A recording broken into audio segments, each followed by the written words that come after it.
আসসালামু আলাইকুম ভিউয়ার্স, আবারও চলে আসলাম নতুন একটা ভিডিও নিয়ে আপনাদের সামনে। আপনারা দেখতে পাচ্ছেন এটি একটি সিঙ্গার 24 ইঞ্চি এলইডি।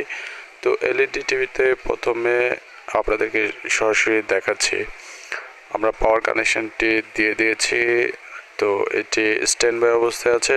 তো আমাদেরকে প্রথমে স্ট্যান্ড বাই থেকে রিলিজ করে নিতে হবে। তো টিভিটির প্রবলেমটি এটি আমরা টিভিটি স্ট্যান্ড বাই থেকে রিলিজ হওয়ার পরেই দেখতে পারবো। প্রথমে স্ট্যান্ড বাই থেকে রিলিজ করে নিই টিভিটি। এই যে আপনারা দেখতে পাচ্ছেন রেড লাইট জ্বলছে,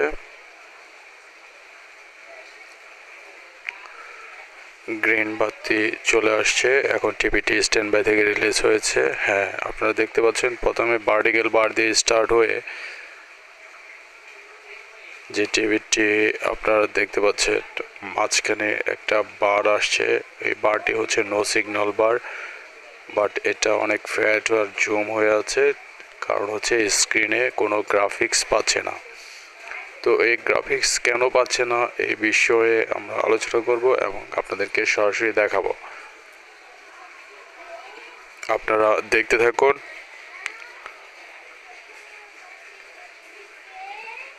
আমাদের নো সিগন্যাল বারটি কিন্তু মুভ করছে, কিন্তু কিছুক্ষণ পর টিভিটি চলতে চলতে সাইড থেকে অন্ধকার হয়ে আসবে, কালো হয়ে আসবে। আপনারা এই যে দেখতে পাচ্ছেন ধীরে ধীরে কিন্তু কালো হয়ে আসতেছে।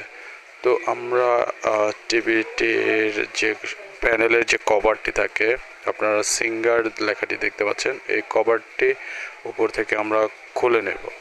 তো খোলার পরে আরও ইজিলি আপনারা প্যানেলটি দেখতে পারবেন।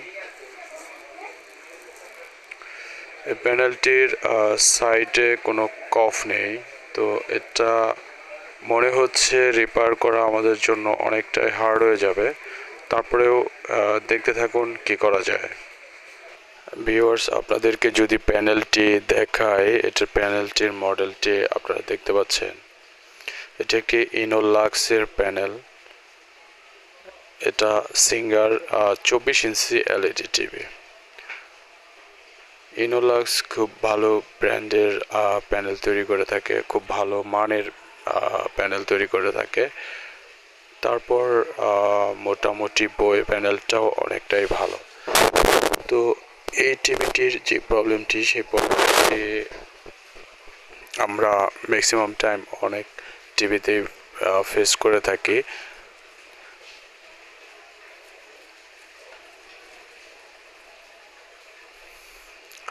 এই যে আপনারা দেখতে পাচ্ছেন যে প্যানেল স্কেলারের যে একটা আইসি, সেই আইসিটা অনেক হিট হয়ে যাচ্ছে, অনেক গরম হয়ে যাচ্ছে।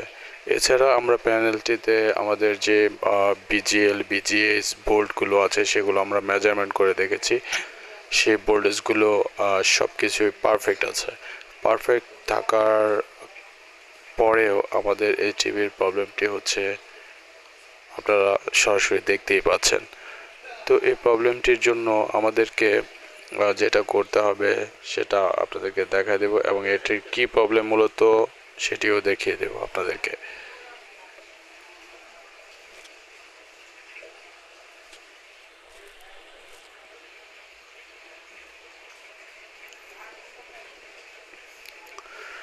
আমরা প্যানেলের কভারটি খুলে নিলাম। প্যানেল কভারটি খুলে নেওয়ার পরে আপনারা দেখতে পাচ্ছেন যে প্যানেলটি সরাসরি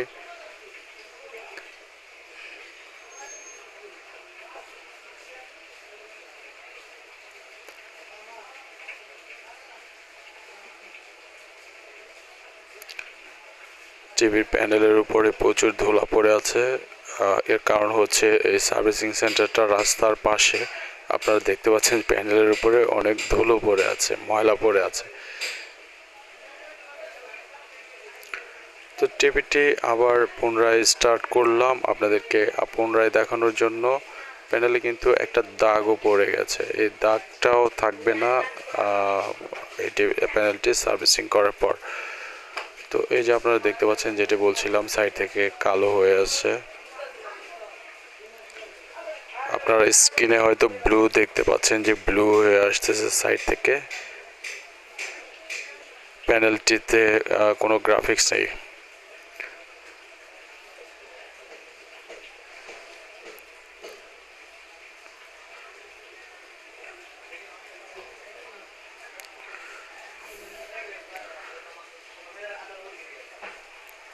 আপনারা দেখছেন, এই যে দেখতে পারবেন প্রবলেমটা কোথায় হয়ে আছে। এই যে দেখেন যে কফ থাকে, মেইন কফ, এই প্যানেলটি দুটি কফ দিয়ে চালানো হয়েছে।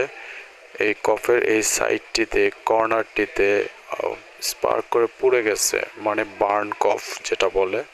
তো এই পুড়ে যাওয়ার কারণে প্যানেলের সাইডে যে আপনার এগুলো যাবে, বিজিএল, বিজিএস, সিকেভি লাইন, সেই লাইনগুলো এখান থেকে বার্ন হয়ে গেছে। বার্ন হয়ে যাওয়ার ফলে টিভিটির এই প্রবলেম। তো এখানে কোনো সাইড কপ নেই, সাইড কপ ব্ল্যাঙ্ক। তো আমরা এই যে এখানটায় টেস্ট পয়েন্ট আছে প্যানেলে, তো এই টেস্ট পয়েন্টে আমরা মেজারমেন্ট করে দেখেছি এখানে আমাদের বেশ কিছু বোল্ট মিসিং আছে। তো বেশ কিছু বোল্ট মিসিং থাকার কারণে এই প্রবলেমটি হচ্ছে।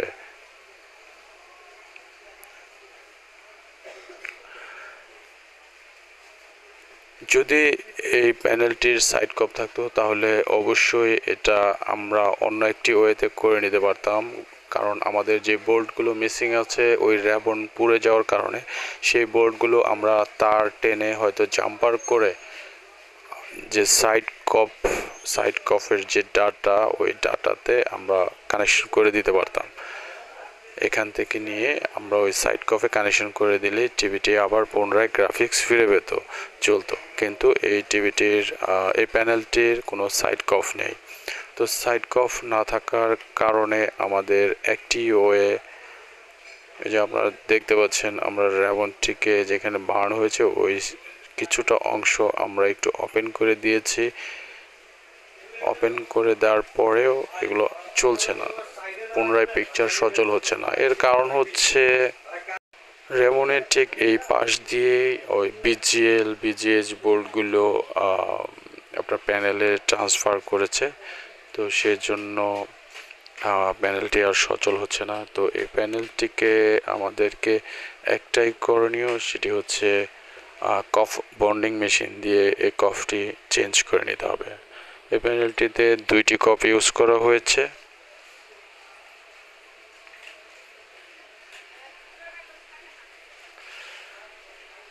প্যানেলটিতে আমাদের কফ চেঞ্জ করা ছাড়া আর কোনো ওয়ে নাই। যদি সাইড কফ থাকতো তাহলে হয়তো আমরা এখান থেকে জাম্পারিং করে সাইড কফে সেই মিসিং ভোল্টেজগুলো ট্রান্সফার করে দিলে আমাদের টিভিটি প্যানেলটি ওকে হয়ে যেত।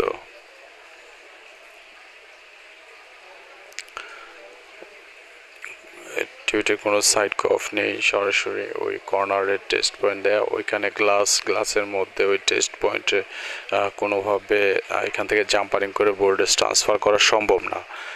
যদিও কোনোভাবে সম্ভব হয় তাহলেও এটা আশা করি টিকবে না, লাস্টিং করবে না। এটা যে কোনো সময় আবার প্রবলেম হতে পারে। তো আমাদেরকে এই টিভিটির এই প্যানেলটির কফ চেঞ্জ করতে হবে মেশিন দিয়ে, বন্ডিং কফ মেশিন দিয়ে আমাদেরকে আবার নতুন করে কফ বন্ডিং করতে হবে। তো আমাদের কাছে এখন এই অবস্থায় মেশিন নেই, সেজন্য আমরা টিভিটি আবার পুনরায় সেটিং করে রাখছি। ভিউয়ার্স, আমাদের চ্যানেলটি সাবস্ক্রাইব করা না থাকলে অবশ্যই সাবস্ক্রাইব করে দেবেন, আর পাশে থাকা বেল আইকন টিপ বাজিয়ে দেবেন যেন পরবর্তীতে আমাদের ভিডিওগুলো আপনার সামনে চলে আসছে। এই যে আপনারা দেখতে পাচ্ছেন যে বোর্ডটি, এটি হচ্ছে এই সিঙ্গার এই টিভির মাদারবোর্ডটি চমৎকার একটি মাদারবোর্ড। এটি নন স্মার্ট একটা এলইডি টিভি, 24 ইঞ্চি।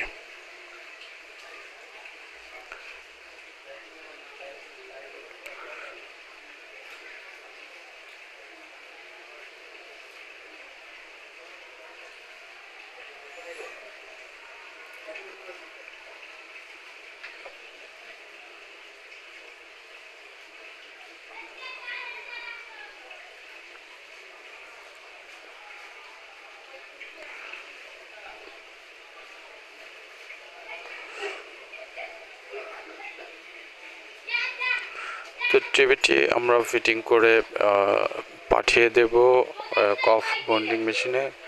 তো ওইখানে কফ বন্ডিং করে টিভিটি আমাদের কমপ্লিট করে দেবে। আমরা আনকাট একটি ভিডিও দিলাম, সম্পূর্ণ ভিডিও একটা টিভির। তো আমাদের ভিডিওগুলো কেমন লাগে আপনারা কমেন্টস করে জানাবেন।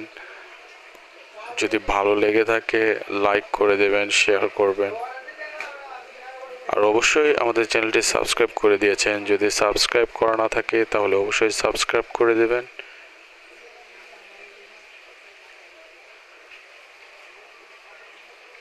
আর পাশে থাকা বেল আইকনটি বাজিয়ে দেবেন যেন নেক্সট টাইম এবং পরবর্তী ভিডিও যেন আপনার সামনে চলে যায়।